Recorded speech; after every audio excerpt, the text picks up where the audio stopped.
Hey guys, Andy Pride here with Milk and Cookies Total War. Let's talk about Warhammer. So currently me and Lore Master of Sotek are working on something pretty cool. I think you guys are going to enjoy it a lot. Should be a very big video, but you can look forward to that sometime probably in the next couple of weeks, I would think. But in bigger news today, the Vampire Counts unit roster was released, and as you might expect, there are some glaring omissions. So let's go over the unit roster first, and let's see what's included, and then we can rabble and shake our fists about what's missing. But first, in the background, we'll get a good look at some of the new screenshots released in a German magazine a couple of days ago. They might turn out kind of blurry because Movie Maker is horrible editing software, and I should really upgrade soon, but here goes. So first, we've got a sweeping shot of a dwarf Karak. You can clearly make out a Terrorgeist above with some gyrocopters out on a sortie, and a White King near some Karn race in the foreground. There are two Vargals and some Cryptors. You can make those out pretty easily, and the Karak looks amazing. I love the attention to detail, but it is just a screenshot, as with all of these at the beginning of the video, so just keep that in mind. Very much looking forward to seeing Siege gameplay in Warhammer, though. Real Siege gameplay. It'll be very interesting to see how those go. Second, we've got a Terrorgeist screaming over some dead State Troopers, possibly dead from his nasty breath, but I would much prefer if they were dead from his supersonic scream. Really hoping that gets translated from the tabletop into Total War Warhammer. We'll see if that gets implemented. I'm not sure it will. Terrorgeist might just be a melee monster without an active scream ability, but I'm hoping that it's an active you get to use on occasion with a pretty big cooldown. We're getting a great look at the Vargulf here. That's the darkness in a vampire soul made manifest. Basically, whenever a vampire gives in completely to the evil in its heart and shreds all pretenses of humanity, he turns into a Vargulf. Straight muscle and raw power. I'd actually picture them a little bit more like a massive wolf and a little bit less like a bear or gorilla like we've seen so far in the Manfred trailer. I kind of picture them more like lower to the ground and wiry and lithe and kind of fast. This is more brute-like, but I don't hate it at all. In fact, I think the model is really awesome, and it'll be cool to see them in Warhammer for sure. They look sweet. For the vampire lord, the female vampire here actually, we get to see some Vargeist in the background. Might be rolling in units of 3 for the game, but I seriously love that vampire model. The female vampire looks awesome. It's a nice sneak peek at what we'll get to see when female legendary lords make it into the game. Perhaps Volkia the Bloody next, but oh wait, no, that's Chaos. That's blasphemy. We can't have any more Chaos DLC. That's silly me. But moving on, we get to get a good look at the Black Coach. Basically a chariot that revels in death magic. You can see lots of energy getting utilized around it. It's going to be really cool to see that in the game, because basically in the tabletop and in the lore, the longer it stays in combat or near enemy units that are dying, the more powerful it becomes, and basically the more energy it can utilize. So we'll see if that translates to Total War Warhammer. I kind of don't think that it will. My guess is it'll function just basically like a regular sized chariot would in Rome 2. Might get some minor buffs if it's near combat for a while, but we'll see if that gets translated. So let's move on to the actual unit roster for the Vampire Counts, and then we can talk about what's missing.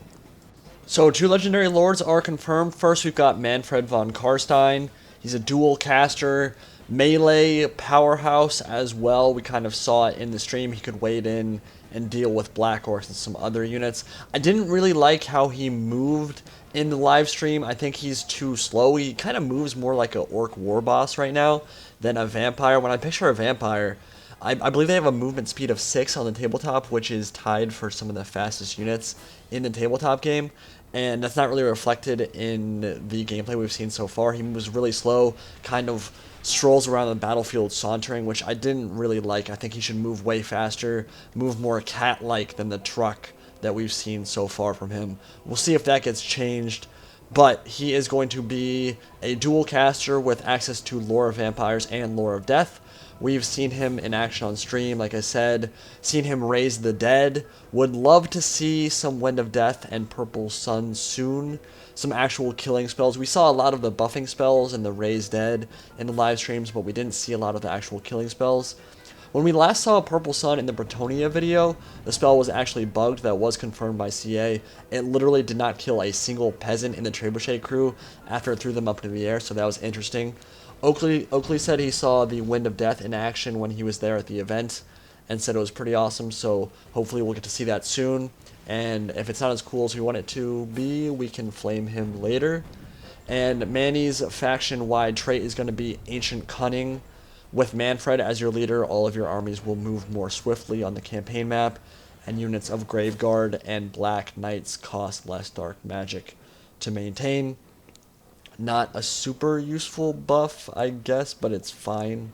Honestly, none of the faction-wide buffs have been super interesting to me recently. I don't feel like any of them have been that cool. But I'm always going to pick the Legendary Lord for the character themselves, not for the buffs they give me. So yeah, that's his faction trait. Heinrich Kemmler is confirmed now as second Legendary Lord. I called that months ago. Like I said, CA is sticking hardcore to 8th edition at the moment. I'm thinking that's going to have to change soon, though, and here's why. So far, everything CA's done has been completely revolving around 8th edition, but that has to change soon, I think, because each race, I'm pretty sure, is going to get a 3rd Legendary Lord sooner rather than later. For the dwarfs, I think it's going to be Thorak Ironbrow, and he's going to get that's going to be accompanied with the Rune Lords and probably an Anvil of Doom. And so if they're going to do a 3rd Legendary Lord for the vampire counts, I don't think they're going to add Vlad into the game. We already have a Von Karstein as a Legendary Lord. Vlad would play the exact same way as Manfred, so I don't think we'll see him. But he is the only other Legendary Lord or Lord character in the tabletop in 8th edition for vampire counts. So what that would mean is we already have Kemmler, we already have Manfred. They'd have to go outside 8th edition to add a 3rd Legendary Lord. So who could that be? Well, it could be Red Duke of Mousillon, it could be Wallach Harkin of Bloodkeep, it could be a Strigoi, or Neferata, and I would love to see CA add Neferata. Neferata would be super cool, but she's not a Lord character in 8th edition. So we'll see what they do there. They might have to break their own rules pretty soon here, which will be good because the more additions become viable in Total War Warhammer, the more units and lords we can potentially see in the game. But Kemmler is a Lore of Vampires caster. His faction-wide trait is Lichmaster. Having recognized the limits that mortality placed upon him in his early years, Kemmler made it his life's work to escape them. If you choose Heinrich Kemmler as your Legendary Lord, the cost of raising dead is reduced, and necromancers are cheaper to maintain. Now, Kemmler is the premier necromancer outside of Nagash in Warhammer Fantasy. Even Manfred deferred to his ability to raise the dead and necromancy in the lore in some of the battles. So I think it's kind of interesting and kind of weird that Manfred actually gets a whole nother lore of magic, 5 more spells to work with than Kemmler will, because Kemmler won't have any noticeable differences in his Lore of Vampires casting from Manfred. I don't think his overcasts are going to be more potent. I don't think his spellcasting is going to be more potent. I don't know why Manfred's going to have stronger casting. Or it's going to be the same, except that he's going to have 5 more spells to work with, so his casting will be better than Kemmler's, which I think is weird. So basically, and I think this might be reaching here, but honestly I do believe this, I think this kind of confirms Krell, Lord of Undeath, because otherwise there is literally no reason to pick Kemmler over Manfred. Manfred's going to be able to cast Purple Sun while he's landing on units with a zombie dragon, which, yeah, that sounds pretty goddamn awesome, right? But if you're Kemmler, you're just raising some zombies from the dead and buffing some dudes here and there. So I think this confirms Krell, because as a melee bodyguard for Kemmler, that would suddenly make him way more interesting if Krell can go in and kick ass in melee, and Krell that is, and Kemmler can do the casting from afar. That makes it a really interesting unit, and it's something we've never seen in a Total War game before. A unit, a Legendary Lord who's going to have a bodyguard with him at all times who can destroy stuff in melee. So I think that Krell is going to be a quote-unquote mount choice for Kemmler. Obviously, Kemmler's not going to be mounting Krell, but I think they're going to accompany each other. I think he's going to be one of the quest battles to unlock Krell. I'm pretty sure that's going to be a thing. Well, again, we'll see. Not confirmed. I'm just thinking that's how it's going to be. But on to the rest of the unit roster. We've got Lords. We've got a Master Necromancer caster using the Lore of Vampires and a Vampire Lord. Melee caster hybrid, also using the Lore of Vampires. For heroes, we've got a Banshee, Necromancer that uses the lore of vampires, a regular vampire who is a melee caster hybrid using the lore of death, just to differentiate himself from the vampire lord that is using the lore of vampires. And we've got a White King, already seen him in a couple screenshots and in the Manfred von Karstein trailer. For mounts, we've got a zombie dragon, a skeletal steed, barded skeletal steed, hell steed, nightmare, and a barded nightmare. Don't think Kemmler is going to be able to mount a zombie dragon. Think he'll be limited to the horses and the hell steeds. Pretty sure there's no chance he's going to be able to tame a dragon. In the lore, of course, he could do it, but I just don't see him flying one into combat. Don't think that's going to be a thing for Kemmler. For melee infantry, skeleton warrior, skeleton spearmen, zombies, graveguard, graveguard with great weapons. Can see that in one of the screens. That's going to be really cool seeing them with great weapons. Crypt ghouls, Karn wraiths, crypt horrors, Vargeis, black knights with lances, hex wraiths, black coach, direwolves, fellbats, varghouls, and terrorgeist. Uh-oh. So we're missing some stuff, ladies and gentlemen. Is it time to storm Horsham? Time to get the pitchforks and torches and march on CAHQ? Well, maybe. There are a few notable ones, a few notable units here missing, but let's go with the first one that sticks out in my mind like a sore thumb. Where are the Blood Knights? Iconic tabletop unit. Hasn't been around for too many editions, but certainly most people jizz themselves over the premier heavy cav unit in Warhammer Fantasy. Better than Dragon Princes of Kalador, better than pretty much any heavy cav in Warhammer.